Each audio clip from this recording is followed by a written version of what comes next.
Hey, Kurt, it's Friday, and you know what that means? It's time for Stop Being the Best Kept Secret. Wow. Today, we're going to be talking about manufacturing marketing strategies that connect with buyers, and we have none other than DiAnn Beyer here today.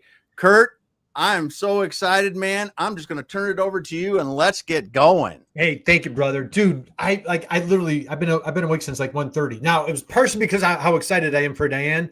It's also because I have a dog that snores really loud. So that was but I've been up, I've been just so fired up. DiAnn, this is so long overdue. So thank you for taking time out of your schedule to join us. How are you?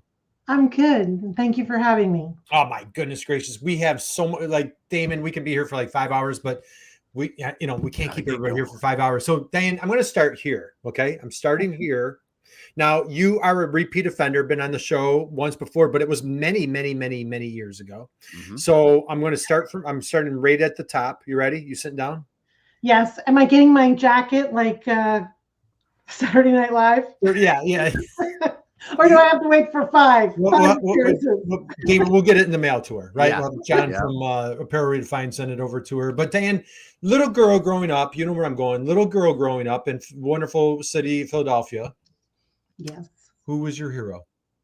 Who was your hero as a little girl growing up? That would be my parents.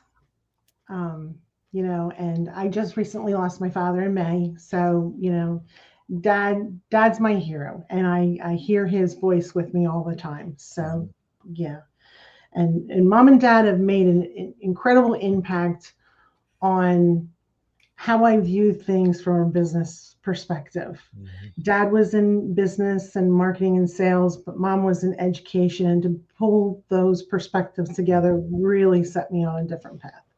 Nice.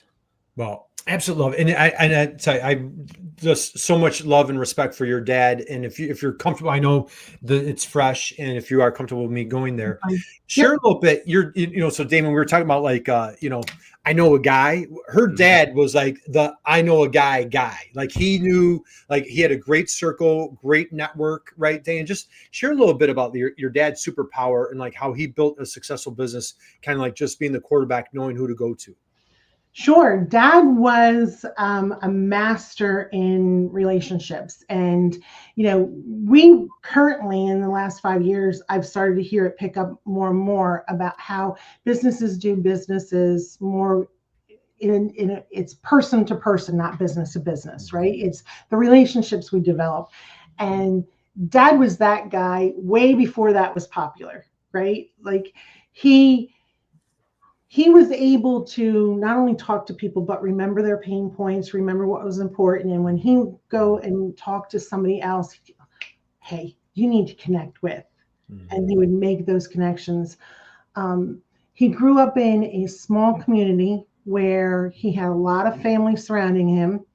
And it was a tight-knit group where even the friends and neighbors were considered family. Mm-hmm. And it's just something about Dad he picked up, I think, from that community, the sense of we all belong together, we're all important together, and that, you're the best. Like, I need you in my life kind of mentality. And he treated everybody like that. Like he always wanted to learn from somebody else and wanted to pull them in and do right by them, mm-hmm. because he knew what the reciprocal benefits, right? So it was, yeah. Dad's my hero. Well, wonderful. Thank you for sharing that. And, and Dad's super proud of his little girl. Talk a little bit on like how watching Dad in action, we're going to dive into, you're a business recovery specialist. We're going to dive into some marketing strategies. We're going to talk about proactive, reactive, a little bit of mindset today. Just share like how some of Dad's superpowers fed into you and how you've applied it to your day to day. So it's kind of funny because, so I'm an accountant. I decided, if you ever heard the saying, the best way to make God laugh is to come up with a plan, that was me.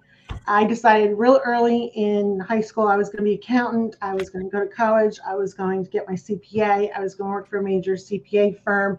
And God went, yeah, right. And Dad was in sales and marketing. And at the same time that I was graduating and getting into manufacturing, Dad switched careers and got into working with manufacturers. So we often tease each other. Did I follow him or did he follow me into management, into marketing, and into manufacturing? And so, but Dad just had this incredible way of just really getting down to the issues that were bothering the people, their problems, and finding solutions. And that's where I think Dad, I view myself not just as an accountant, but a problem solver, and able to have the difficult discussions that we, if you only tell me tip of the iceberg of the problem, my solution is going to miss the bullseye. And Dad had a great way of creating this natural, relaxed environment where we can talk about the problems and create a safe zone. And I hope I do him justice by pulling that forward, because he was a master at that. Yeah, absolutely. So love it. And the safe zone. And so I'm going to go, let's just dive right in. Damon, you ready to roll up your sleeves? Let's dive right in. So you, dear close friend to both Damon and myself, I feel iron sharpens iron. My world is so much better with you in it. You just make everybody around you better. You elevate. And one thing that you always love to say is like, it's great having a friend that holds the mirror up. So, like my wife, I don't know if you guys with your spouses are like, hey, is there anything in my teeth? DiAnn's the person that like is going to say like, hey, dude, like Kurt, like you got something in your teeth. Never has to tell me that my hair is messed up, Damon, but just tells me like if I've got something in my teeth. Right. So then you're comfortable having those tough conversations, but you just use the word like from Dad, that safe spot, that safety zone. Talk a little bit. So we're going to dive into like helping manufacturers on their marketing strategies, maybe rebounding or recovery. Talk a little bit like how do you kick off a tough conversation? Is that a good place for us to start? How do you start a tough conversation? So, I wouldn't say that I have any special skills with starting off this tough conversation, because when you're talking with a manufacturer who's struggling with sales or losing employees or declines in operating, they know they're hurting. They know they have to have a tough discussion, right? But it's creating a space where there's no judgment. There's an ease of flow of conversation, of presenting from a problem-solving solution side of things. To get to the appropriate solution, we need to understand all that is happening and where the problems really are, right? We don't want to just put a finger in the dam, right, and then find out that's a much larger problem, right, or the outlet, right? Dam or the outlet, neither one. Right. And to go back to, you asked who my heroes were. My parents were my heroes, and they gave me advice. I blend a bit of Dad and Mom, right? Dad was always a big person to say, do your best until you can do better. And that he was always pushing for, you do what you can do now as well as you can do, but always be pushing that constant improvement. Right? Always be moving forward, making something better. And I'm going to circle back to that in a minute. Mom, with her education background and being an art teacher, she always came around and said, remember, anybody coming to you comes to you with their own picture book, their own photo album, their own memories, their own place and perspective. And when you put those two together, to answer your question on how do you have those difficulties, it's respect and kindness, first of all, with the people you're speaking with, right? You create that mutual, respectful place. We speak kindly to one another, which I think we all need to kind of circle back and pull that back into our daily lives. And it's where I think my foundation comes from with, we want to constantly be moving forward in improvement. We need to identify we're better together. Everybody brings a piece that helps elevate the team. And when you honor that, when you create that environment, that just naturally, in my opinion, creates this safe place where then we can talk, because we know we can share the vulnerable and the negative and the hard times and the problems, but we know we're sitting in a circle of experts and friends, and that the expertise is going to elevate the entire team. Drop the mic, Damon. Man, that was phenomenal. Thank you. All right. So guys, thank you for joining us. Drop us a note. Let us know you're out there. If you have any questions, put it in the chat box. We've got an expert here for you. We have our dear friend, DiAnn Beyer. Do yourself a favor. Connect with DiAnn on LinkedIn. She has all sorts of wonderful content that she puts out. Damon, I'm going to slide into, we're going to talk about proactive, reactive. Anything so far that you want to add? Anything you want to chime in? No, let's just go. Let's go. This is awesome. This is master class. The educator is in the house. We are just soaking it up right now. All right, DiAnn, masterclass. Let's roll. Let's rock and roll. Talk about like somebody being proactive versus kind of reactive. When we say that, what does that look like to you? Okay, so those are terminologies that I use when I'm talking about U.S. manufacturing. In working with manufacturers over my career, I have noticed that we have the status quo manufacturer, we have a reactive manufacturer, and we have a proactive manufacturer. And what I mean by that are we have manufacturers and status quo who create a product and then feel like this is our baby, we're going to do this, we're not going to change it, this is perfect as is. And they resist change. We have the reactive manufacturer who will continue a similar mindset of this is our product, this is what we do best, we're not going to change, until outside influences come in and impact them and force change. And then they're flying to try to address the issues that are hitting them. And usually these come up and hit them in a negative impact because they weren't able to foresee it coming. Now, there are always things in industry we don't foresee. COVID's a perfect example. I don't think anybody had on their bingo card COVID. Okay? And that created major issues in the industry. A proactive manufacturer is the one who's going to sit there and look at where are we, how can we make it better, how can we move forward, how can we grow, how can we improve. This is where I think everybody in U.S. manufacturing needs to be moving to. Huge advocate for U.S. manufacturing. I think we really need to start having more discussions about U.S. manufacturing and how to improve the industry overall. This is one area, and I'll give you a few examples of why I think being proactive is. Our cell phones, for example, right? If we stood in a status quo or reactive mindset when Alexander Graham Bell started with the phone, we'd still be on the wall. Hello? Right? Yeah. Same thing with our washing machines. If we stood with the way it was done, we'd all still be down in the stream washing our clothes in the creek or on those washboards, right? Constant improvement is constantly changing. And that's the key that I think a lot of people miss is, and I'm going to butcher his name, but the Greek philosopher Heraclitus, he said the only constant is change. Yes. And when we move to a place of addressing change happens, and we have to be looking at change and seeing how we can constantly be improving we become the leaders in the industry. We become proactive. We create the next generation of technology or products. I personally, when I work with manufacturers in distress, and I'll give you a big secret here, we do what's called a SWOT analysis.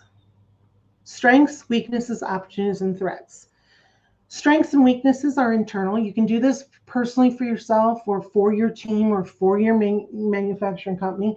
Identify those things that are internal, strengths and weaknesses. External are the opportunities and threats. Look at those. Do a square, divide it into columns, list them out. what we do as part of our recovery strategy is we take the threats from the outside external that we can identify, because you can't identify everything, and we say, how can we turn these into opportunities? And then when we're looking at the opportunities that present from that, we move to, how do I need to improve? What are my weaknesses associated to these opportunities? And then when you look at your opportunities, or I'm sorry, your weaknesses, you then move that. What can I do to strengthen, make these weaknesses my strength? So I'm always saying we want to look at how we can stand in strength. If you look at the quadrants of the strength, weakness, opportunity, threat, you're building a backwards Z, always taking it to your strength. That is a flow of constant improvement. An example would be, a threat right now to many manufacturers is AI has come out, artificial intelligence. There is an opportunity there of, how can I use this outside software, this intelligence that's coming out, to improve my business? Weakness, I'm not knowledgeable of it. Strength, I'm going to learn it. I'm going to use that to employ it. I'm going to put it in and find out how I can work more effectively. If you're not doing that, somebody else is. They're working smarter, faster, and easier, and they're jumping ahead in competition. Yeah. And AI is a great example, I think, because it's something that you can put your head in the sand, or you can learn enough to be dangerous and see how can it help us today a little bit, and then how can it help us a little bit more tomorrow as things develop. Right. And go ahead. No, that's good. Go. I use this not just with my businesses, but I think I told Kurt earlier, I just spent time with a girlfriend last Friday night who we went to dinner, and she started asking me about some personal development she wants to do. And we just used this technique. And it was a perfect example, because we sat down and we went through her strengths and weaknesses and opportunities and threats, and what she and her goals, and we put it all together, and we came up with a plan, which was perfect for what I always talk about. You want to be proactive and constantly improving, right? I then called another friend the next day and said, hey, you have experience in this field. Do you have any advice? And I was told, oh, you've got to tell her about this new software package. It's a game changer. She utilized it. And that's a perfect example of where we're better together. Yeah. Right. And I've got to say, it's interesting that we're talking today on September 12th about coming together, because to me, the horrific 9/11 activities, when I talk to people about what happened in 9/11, I follow up with September 12th. Yeah. Because that was the last day I felt that we as a country came together as a united country. Yep. And we grieved, we came together, we moved, we improved. And it's devastating to me right now to feel that we have 24-year-old adults who've never experienced what it's like for us to come together and work in that way. It's and I've seen so many examples in both my professional and personal career of where we are better together. Yeah. I just, yeah, that's so incredibly important to the process. Oh, I totally agree. Damon, we've got a couple comments here. You want to grab those? Yeah, we do. Well, we got first, hello, great topic to talk about. And then we got another topic that, hello from Pakistan. Love learning more from the experts to polish my skills and take the market game to the next level. James Kunkel stopped by, said, this is great. And then we got someone else says, marketing has a great role in terms of connecting with the buyer, no doubt. We're going to get into that a little bit more here. Thanks, everyone, for the comments. Keep them coming. If you got questions you want us to answer, go ahead and drop them in the chat. Absolutely. Thanks, guys. Happy Friday to everybody. And so again, we've got DiAnn Beyer, just a business recovery specialist. Please do yourself a favor, connect with DiAnn on LinkedIn, follow her content. So DiAnn, so folks just join us. We're talking about proactive compared to reactive. What do you like? What's it take if I have a reactive mindset? What does it take? Like, how can I change? Like, man, I really want to get proactive, but man, this is just how we've done it. This is how I've always done it. And this has always worked. And I had like if it ain't broke, don't break it mentality. How do I change that mindset to get into more proactive? Any tips or advice there? Well, it's embracing growth. It's embracing improvement. Right? When we limit ourselves to, and I'm going to start quoting one of my favorite books, mindset. Okay. Mindset is all about, there's a fixed mindset and a growth mindset. When you stay in a fixed mindset, you're not looking for change. You're saying, this is how it's always been done. This is where I'm going to be. When you're looking at growth, that's where you can be proactive. When you're looking for improvement, that's when you can be moving forward. I can't stress enough, in business and industry, the business and industry and manufacturing is always changing. Somebody is always coming out and innovating new product and services. There is always advancement in technology. If we address and accept and acknowledge that change happens, if we want to stay on top of our game, we have to learn to ride those waves of change. That requires a mindset in growth, improvement. How can we do better? What do our customers need? How can we fix their pain points? How can we improve? Yep. I think it's great. Got the mic number 2, Damon. Yeah. So Because go ahead, Damon, please. Well, and I think when manufacturers are pretty intuitive about doing this when they look at a process, right? Mm-hmm. I'm making this and I'm making it over and over. They're continually refining, getting a little better. But when, like today, talking about manufacturing marketing strategies, what a lot of people have done is they've done the set it and forget it kind of thing, So they built the website a long time ago. They may have set up something on YouTube or something 10 years ago and really not thought about it. And right. We have to bring that into our entire business, including the back office, including our marketing, including our operations. So you bring up an excellent point, and I apologize for skipping over it, right? It's not just how do we take the phone and improve it, right? How do we take the washer and improve it?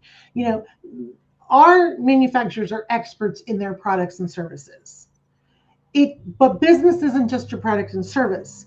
It's your marketing. And your website is a good example, and LinkedIn is a good example. But you need to stay abreast of the changes that are happening in the market industry. Years ago, LinkedIn was just your electronic business card or your resume and how to find your next job. Now there's a bunch of people out on LinkedIn who are using it to make business connections. If you just have it as your resume and you fix it and set it and forget it and move on, you're being left behind, because those who are using it to build their circle of experts and their business contact portfolio, they're moving. Same with your website. Years ago, when it first came out, your website was a placeholder on the internet so that people could find you because it was the new way of doing business. It was replacing the phone book. But as soon as the first person put e-commerce on their site, the game changed. If you're not staying on top of those changes in the industry, you're being left behind. Websites are now a primary way businesses do their sales, their marketing, and get it, and Google Analytics, from what I understand from those experts who are teaching me. Mm-hmm. Google Analytics have just changed on how SEO is functioning. If you're not staying on top of that as part of your business model or getting experts involved in that to help you, you're getting left behind. You're letting your website just be your placeholder. So when I'm speaking about being proactive and growth and looking at things, I'm talking about every aspect of your business. Right? I'll be honest. in the last 5 years, we worked with a manufacturer that a colleague brought me their financials and said, "Do you see all these negative balances on this account?" And I went, "They're not negative balances. They're using an accounting software from the 1990s that was identifying credit accounts with a negative in front." I'm telling you right now, if you're using software from the 1990s for your accounting systems, you are being left behind by those who have current technology. It's like my Eagles team going out and playing on the field with the best top of the line equipment today and helmets, and your team showing up with the 1940s helmets and gears. Yeah. Those are the ones Damon and I played with when we were Yeah. in high school, right? It stops you in your track. You limit your ability. And these are critical things to be thinking about as an overall business part of mindset and strategy plan, because these areas, if you're not working effectively and efficiently in all areas of your business, somebody else is. Mhm. Yeah. Hey, and by the way, Damon, let's grab that comment real quick. Somebody, Yeah. they liked your 9/11 analogy. Love the 9/12 analogy. Yeah. Yeah. So thank you guys. Thank you again. Thank you guys for the comments. Thank you for being here. I know where are we? We're coming to the top of the hour. So if you're just if you're jumping off, thank you. Connect with DiAnn. If you're just jumping in, we've got DiAnn Beyer, business recovery specialist. DiAnn, I don't know if you remember, we had a funny conversation where, in the past, God bless our manufacturers, they relied on trade shows, they relied on jump into the car, word of mouth. What do you have to say? And what do you have to say for those folks how do we get them more proactive and stop relying on maybe some of these older previous ways of growing business? Any thoughts there? Okay, so in the past, you had not only trade shows, you had the lovely postcard being sent to your customer, right? I can't stress enough, when you're using the old way of doing something, if somebody comes in with a new technique, they're working harder, smarter, and faster than you are. They're reaching out and talking to somebody that you're not. Trade shows, I know they still have them. I know they're still working on them. But as an accountant, as somebody who's in business recovery, there is a lot of expense with buying a booth and shipping equipment and material to your booth, and then manning staff at your booth and paying for their hotel lodging and their meals and the giveaways. It's an extensive expense. Expenses are something we are all looking at right now in 2025 with the change in the marketplace. And you're limited to those people who show up to your booth. And those people attending the conference might not be there looking for your solution. Yeah. However, you have LinkedIn, social media, digital marketing game plan. You're speaking directly to your soulmate. You've got ways for them to search for you on internet and find you. You have an e-commerce platform. You are then talking to your specific customer. And don't quote me because I don't know the numbers, but people now search the internet and the number grows every year before they make a buying decision. We've got a whole generation behind us who do not want to talk to anybody. They want to get on their fancy phones, as my husband and I just say, get on your fancy phone and find it. Yep. And you'll make a business decision at 1 a.m. at night, press purchase, buy it, and your competitor just got your sale. Yeah. Yep. It's a huge thing when your digital presence allows someone to get to know you, get to know about your company, get to know about specifically how your product or services might help them without them even interacting with the salesperson. It's a huge thing. Absolutely. And just like you said, if you can get it all the way to the point of pushing the button to buy, you're getting sales as that company that no one else is going to get. Well, and I think about the timing of it too, because the original question asked me about trade shows. Well, if I'm booking a trade show now for November, I've got all of September and October and part of November before I get to meet the people who are showing up. And that's if something doesn't happen. Like, Kurt, I was supposed to meet you at a convention 2 years ago, and I had to postpone because my mother-in-law passed away. There's a time effect.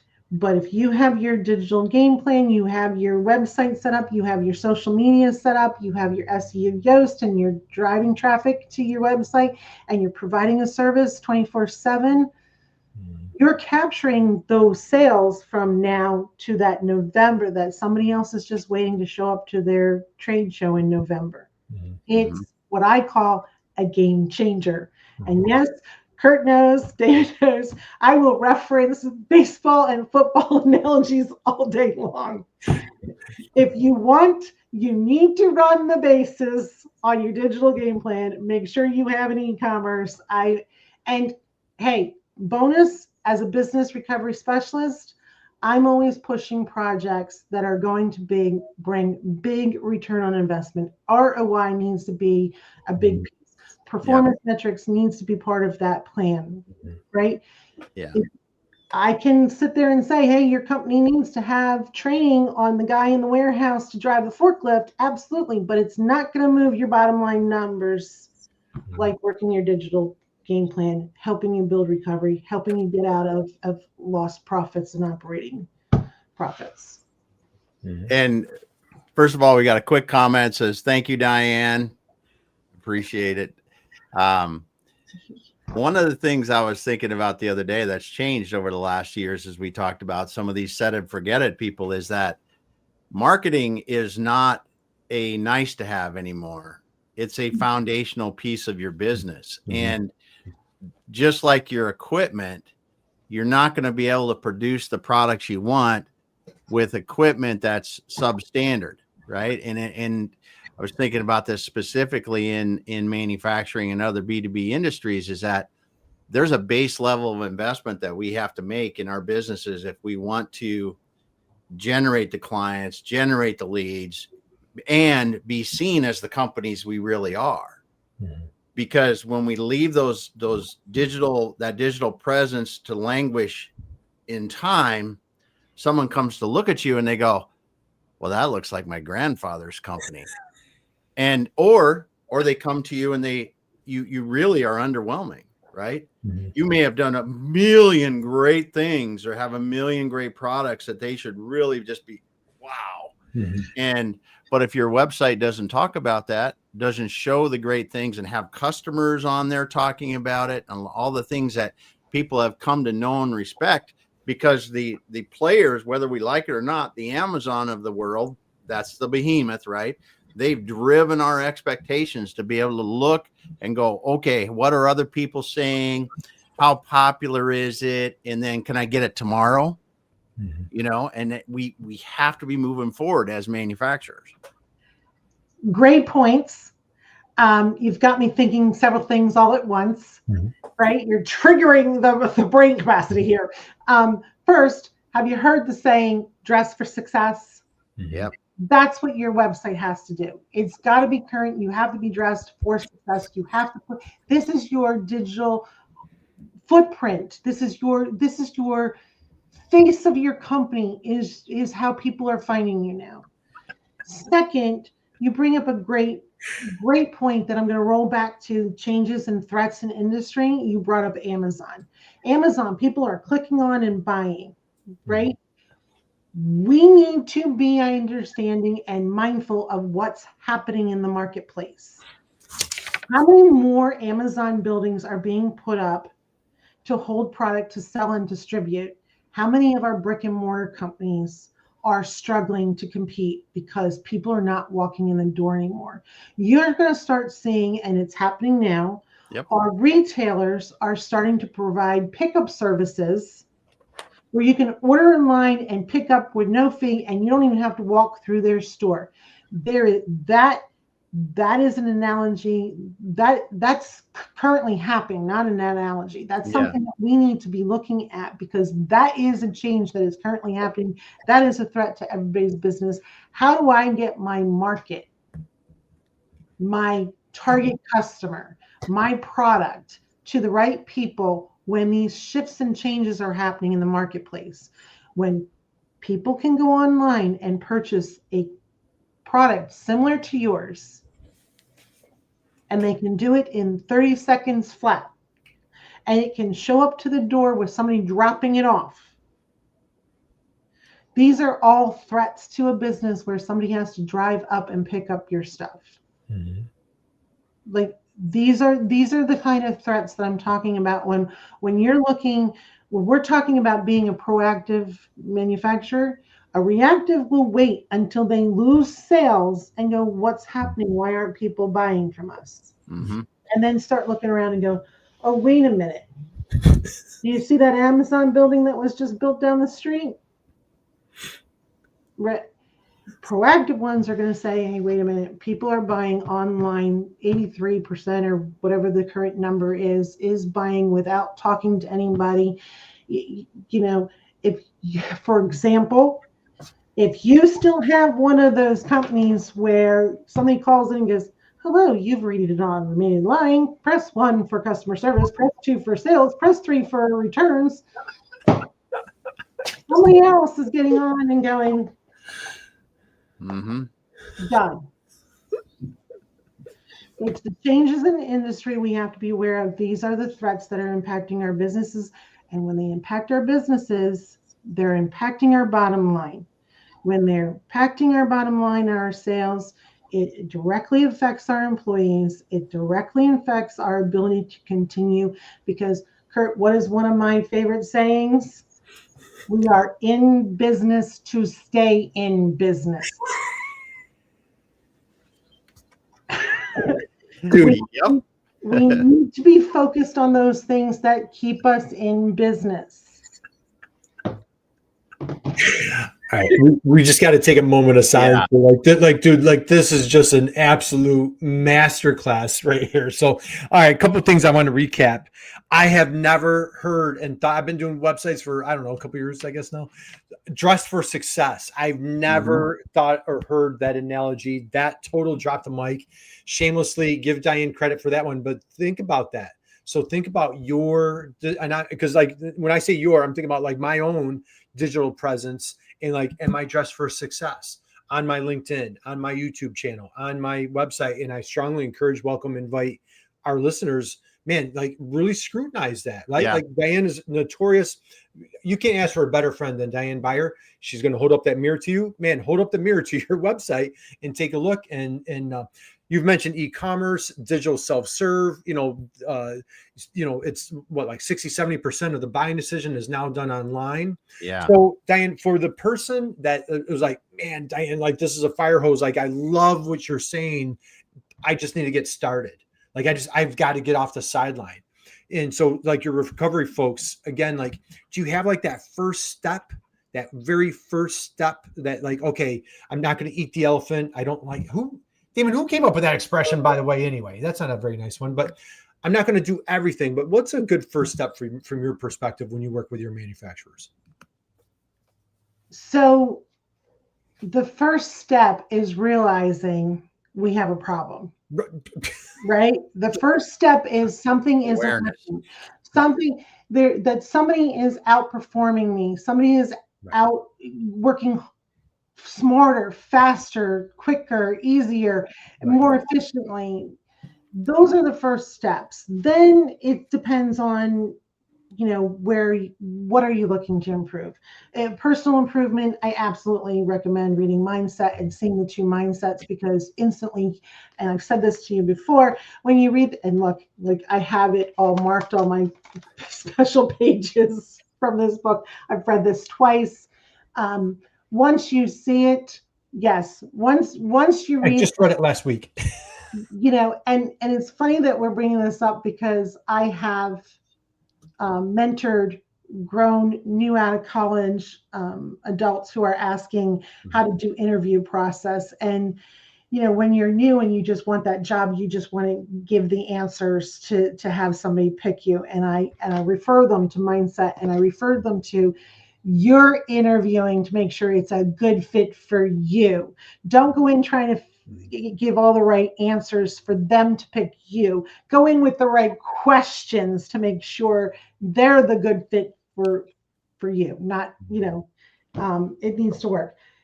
Personally, if that's what you're looking for, personal growth, Mindset's a good thing. And if it's professional, I would say get your experts, because We don't know what we don't know until somebody shows us what we don't know. And if I circle back to one of my other quotes, we are better together. When we come together with our experience and expertise and come into a safe zone, we elevate the entire team exponentially. Those are where your solutions are. All right, my friend DiAnn, you've mentioned the word e-commerce once or twice. Oh, I think it's a favorite word. Are you trying to tell us something? Like, are you giving us a hint? Like, are you implying? Are you suggesting? So you are an e-commerce fan? Is that what you're saying? I am a huge e-commerce fan. It is a huge return on investment. Going back to my accounting standpoint, we were comparing trade shows versus e-commerce. Yeah. I am a cost benefit person. I am an accountant. I am going to sit down with presidents and CEOs of companies and owners of companies and say, how much is this costing you? What is the benefit? How much is this costing you? What is the benefit? What is your return on investment in these areas?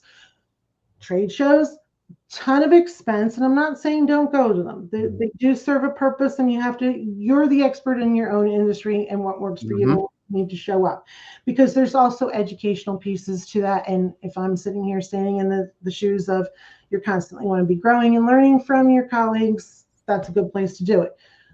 But always look at what is the cost of doing something, what benefits, what's our return on investments, where are performance metrics. E-commerce is one that I have seen repeatedly. You put it onto your website. You have the ability for people to purchase from you 24/7. It exponentially changes your sales because it gives a person the ability to buy at 3 a.m. in the morning when the baby's crying and they can't get back to sleep. Yep. It also gives you the ability to free up your salespeople to handle the more complicated sales and processes, and those, for manufacturer that customizes things to certain specs for an employee. Your salespeople can work on those, where the direct purchase can be handled in an automated way. It's a game changer. Yep. Well, and I think too that what we're seeing, and you mentioned this a while ago, is younger buyers want to be able to buy, right? They want to be able to get on and buy. And some people still may want to go to a place and look at a product and touch a product and do that before they buy. But when you do this omni approach where e-commerce is a part of it, you're going to find that even for expensive products, I mean, you can look at vehicles, you can look at CNC machining equipment, you can spend $100,000 online and just bing, bang, boom, and something shows up at your door if you want to. And it's not just for the $29.95 or the $300 item. It's for whatever you're selling. It could be a street sweeper. It can be a whatever. So I didn't mean to cut you off, Damon, but you bring up an excellent point. For example, changes in industry, what you're talking about, a big ticket item. I can go out to any local car dealer right now and kick the tires, but I can come home and get online, and I can now search price, and I can now order my car online from the one who's going to give me the best deal. So I can still touch it, but the consumer now has the ability to go buy it online from somebody. So if I don't like what you're saying to me in person, I can go buy somewhere else who's going to match me on what's important to me, which is price, because I've already done the research, right? The touching part of the car is just, do I like the way the seat feels? Is the wheel where I want it to be? Right? Because it's already done online now. Right. And you bring the second, I'm going to circle back around to what you said about the younger generation. Right now in the industry, we have an older generation who set in their ways, like talk to somebody on a phone, wants somebody to answer the phone, wants the customer service to be there, doesn't want an automated line. We've got a newer generation who doesn't want to talk to anybody, including ordering their lunch. They want to order it, have it delivered. They don't want to talk to me. If you make them talk to somebody, they're going to order their sandwich from somewhere else. Yep. What's going to happen in industry? Those older generation are going to retire and move out. the younger generation are going to become our leaders in business and industry, and then we're going to have a whole new generation coming in with their particulars. If these are our soulmates, our buyers, our client firms, we have to understand the generational understanding in the industry as well, and be mindful that, what did I say in the beginning? The only constant in business and industry is change. Here's a perfect example. Our buying motive, our customers, our soulmates, they're in a constant state of change. We have to keep up with that change. Yeah. Masterclass. That's all I gotta say, Damon. Masterclass. Yeah, I'm just writing notes. Oh my! I got like, I got two. I should have had a bigger piece of paper, but yeah, I'm back and forth on note. DiAnn, this is absolutely phenomenal. I've lost track of time. We're winding down on time. Damon, thoughts, comments, questions I didn't ask, anything that you can think of? Thank you. Thank you. This is like, all right. We have two last questions. DiAnn, first off, thank you. This was absolutely incredible. This was amazing. For our manufacturing friends out there, that I want to recap something that you said. Identifying that you have the problem first and foremost, right? Absolutely. And then secondly, like just identifying, okay, where could we move the needle? DiAnn focused on she went through that whole Z on the SWOT analysis, and then diving in, what are our core strengths? How can we exploit those? How can we exploit that online, and surrounding yourself with subject matter experts? You don't need to be the expert on everything. You don't need to be expert on anything, but you can be the expert on lining yourself up with the right people. DiAnn, you have a deep bench of subject matter experts. You're following your dad's footsteps, playing quarterback. So as recovery specialist, you love playing that quarterback role. Is that right? I do. Do I like it? I'm going to go back to what you said. Surround yourself with experts, right? I don't like to be the smartest person in the room. I want to be learning from somebody else.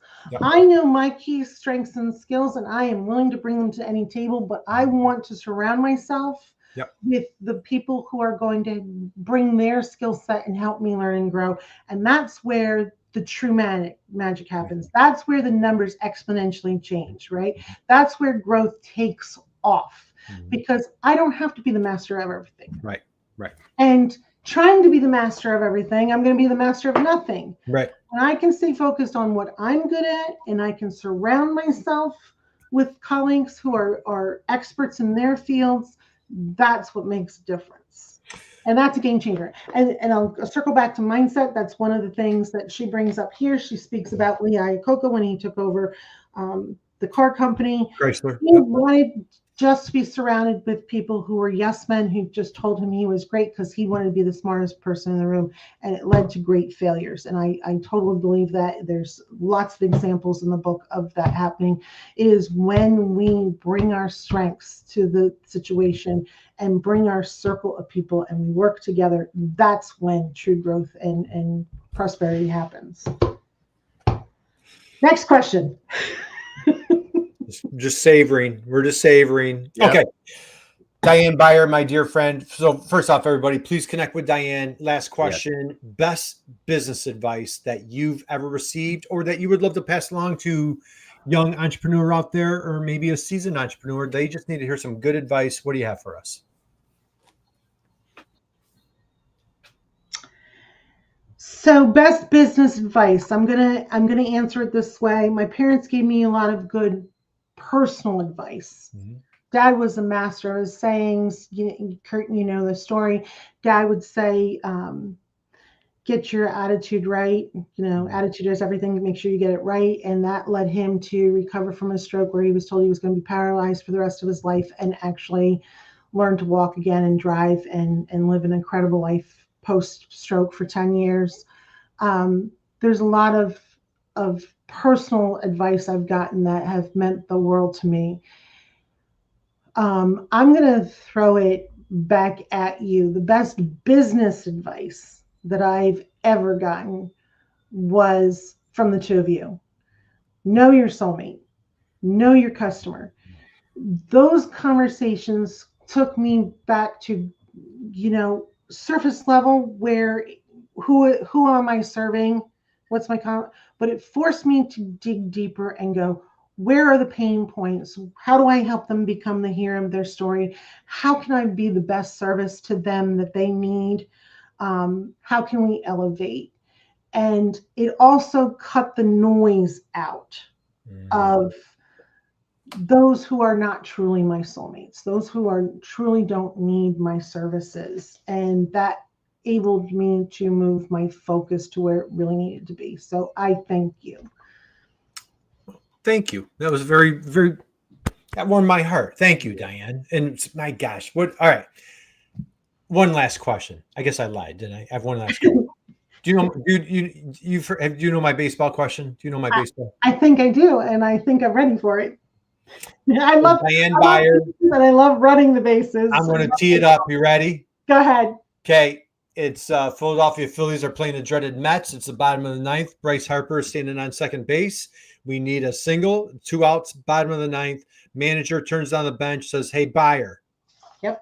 Grab your helmet, grab your bat, get up to the plate, hit Bryce Harper in for the winning run." DiAnn Beyer, what is your walk-up song, my friend? So if you had asked me a year or two ago that I would have said Center Field by John Fogerty. Okay. I love it, especially since there's a line in there about Casey had the bat and my maiden name was Casey. But running the bases, put me in, being there for my clients when you need me. I'll sit the bench until you need me and then call me in when you do. I love that. That was originally what I would have said was my walk-up. Now I would say Here Comes the Sun by the Beatles. Because in dealing with manufacturers who've been struggling with all of the changes in the industry, with how heavy and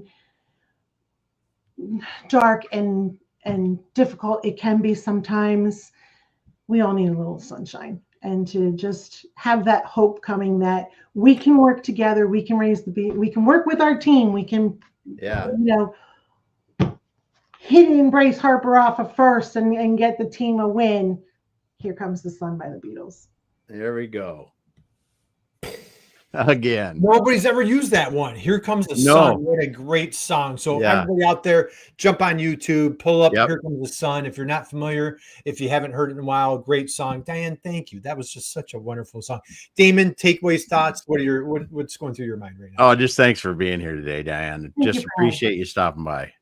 I appreciate you guys more than you know. Oh, right back at you. So, all right, Damon, we will close out. So first off, a huge thank you to everybody that joined us today.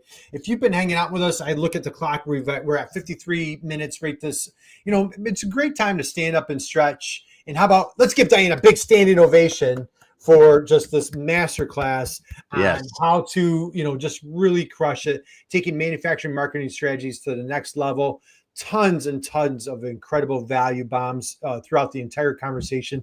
DiAnn, on a personal note, I want to tell you how much I thank you, how much I appreciate you, how much you mean to me, my family. You are truly a blessing, a gift. You make everybody around you just better, brighter. And when you talk about Here Comes the Sun, I just say, here comes DiAnn. So just what a perfect song for you. And just thank you for making 2025 on a professional level such a wonderful, amazing year. And I appreciate you more than you know. And I thank you from the bottom of my heart. Damon, take it away, brother. All right.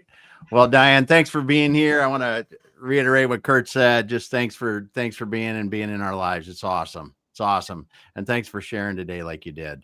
It's mutual. Thank you. I appreciate you both more than words can say. So awesome. Well, thanks everyone for dropping the comments. We see there's other people listening too. We didn't see the comments from you, but we know you're out there. Thanks for being there. If you got into this late, go back to the beginning and start over, because DiAnn was sharing some golden nuggets over and over, and you will appreciate it if you do. We're going to be out for now, but we'll be back again with another awesome guest. Thanks everybody, and we will see you later.